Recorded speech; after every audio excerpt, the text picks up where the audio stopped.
Hi Fact.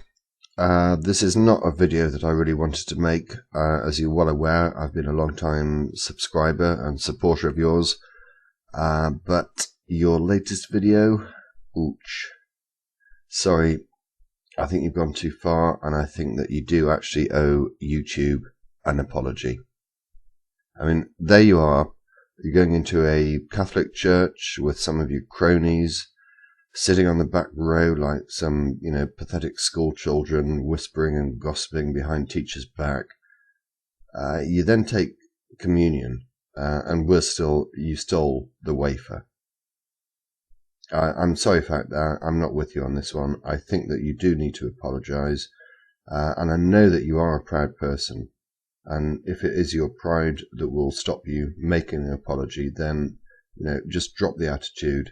And let's face it, the Catholic Church has actually apologised in the past. Here's Christopher Hitchens to explain. In the Jubilee Millennium Year of 2000, the Vatican spokesman, Bishop Piero Marini, said, explaining a whole sermon of apology given by His Holiness the Pope, that was supposed to cover the entire history of the Church in its Jubilee year, that, I'll quote Bishop Marini directly, said, "Given the number of sins we've committed in the course of 20 centuries, reference to them must necessarily be rather summary." Well, I think Bishop Marini had that just about right. I'll have to be summary too, but I think he said just about the least of it. His Holiness on that occasion, it was March the 12th, 2000, if you wish to look it up, begged forgiveness for, among some other things, the Crusades, the Inquisition, the persecution of the Jewish people, injustice towards women, that's half the human race right there, and the forced conversion of indigenous peoples, especially in South America. And that followed, it followed no less than 94, count them, public recognitions on his part of appalling crime and error and cruelty and stupidity and offences to the free intelligence, ranging from, I shall be summary, like Bishop Marini, the African slave trade, apologised for in 1995. The admission that Galileo was right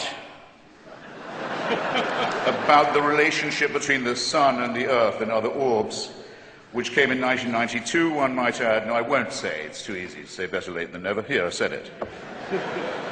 To violence and torture, legalised torture. Torture was legalised and institutionalised by the Roman Pontiff during the Counter-Reformation. That came in 1995. And for silence during Hitler's final solution, or Shoah. I think what's happened, Fact, is that basically you've just become too arrogant. Yeah, you made a series of videos about Scientology. No one complained. No one said anything about them. You've made videos about Islam in the past. No one complained about them either. So I guess you thought, hey, I can take on the Catholic Church. No one's going to complain about that. But come on, Fact, get serious. The Catholic Church is far too progressive for you to take on without getting criticism. I want to read you some of the words of Ratzinger, the current Pope. Ratzinger, in 2003, he was prefect, I'm not making this up, he was prefect of the Congregation of the Doctrine of the Faith. And it was his job to deal with the child abuse scandal that was brewing. His first act was to write a letter to Catholic bishops ordering them, on pain of excommunication, not to talk to the police or anyone else. Investigations should be handled, he wrote, and I'm quoting that letter, in the most secretive way, restrained by perpetual silence. The Mexican founder of the Legion of Christ movement, Maciel Degollado, was protected from his own catalogue of child abuse, which is horrific. One cannot put on trial so close a friend of the Pope, said Ratzinger. When the allegations could no longer be denied, Maciel was sentenced to a life of prayer and penitence. And Ratzinger described the whole affair, and that of Bernard Law of Boston, to which my colleague also referred, as causing suffering for the Church and for me personally. He also said the answer would be to stop homosexuals from being allowed into the Church. Now, Fact, I am kind of guessing here, but I suspect that you probably condone if not support, homosexuality? Come on, Fact. Wake up and smell the coffee. It's a little hard for me to know that I am disordered, or again, to quote Ratzinger, that I am guilty of a moral evil, simply by fulfilling my sexual destiny as I see it. It's hard for me to be told that I'm evil, because I think of myself as someone who is filled with love, whose only purpose in life was to achieve love, and who feels love for so much of nature and the world and for everything else, and who, like anybody decent and of an education, realizes that in order to achieve and receive love, it's a struggle. It's not one that needs a pope to tell you how to do it.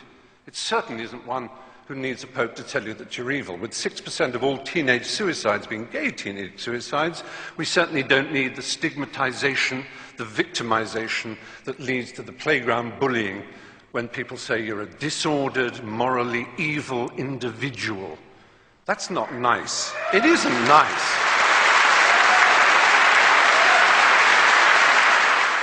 For me to be called a pervert by these extraordinarily sexually dysfunctional people, I don't think human history's ever had more. And oh yeah, I bet you're probably in favour of condoms, aren't you? Come on, Fact. There was a period when Uganda had the worst incidence of HIV/AIDS in the world. I went to Rakai, the village where it was first spotted. But through an amazing initiative called ABC, abstinence, be faithful, correct use of condoms, those three, I'm not denying that abstinence is a very good way of not getting AIDS. It really is. It works. So does being faithful. But so do condoms. And do not deny it. And this Pope, not satisfied with saying condoms are against our religion, please consider first abstinence, second being faithful to your partner, he spreads the lie that condoms actually increase the incidence of AIDS. He actually makes sure that aid is conditional on saying no to condoms. Staying in Africa, I think it will one day be admitted with shame that it might have been in error to say that AIDS is bad as a disease, very bad, but not quite as bad as condoms are bad, or not as immoral in the same way.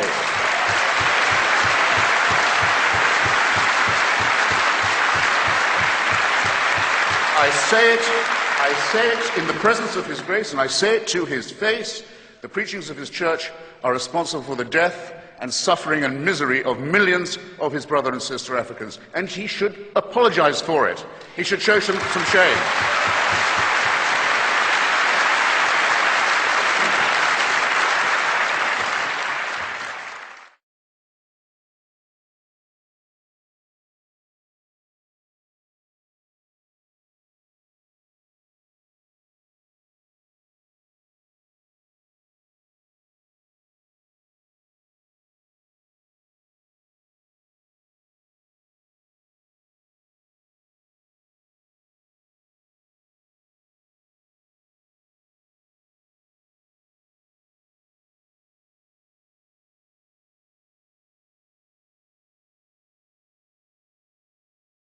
But on the other hand, we must remember, as the point that was made, is that the Church is very loose on moral evils because although they try to accuse people like me who believe in the empiricism and the Enlightenment of somehow what they call moral relativism, as if it's some appalling sin, where what it actually means is thought, they, for example, thought that slavery was perfectly fine. And so did all society. Absolutely okay, and then they didn't. They thought until the year 2000 that a baby went to limbo, causing unbelievable distress to parents whose child died. Okay. Unbelievable distress. And then, with a wave of the hand and a stamp of a seal, it was no longer true. Something that had been eternally, or at least true for 2,000 years, suddenly wasn't. Because the truth is complicated. It's hard. And what is the point of the Catholic Church if it says, oh, well, we couldn't know better because nobody else did? Then what are you for? Okay.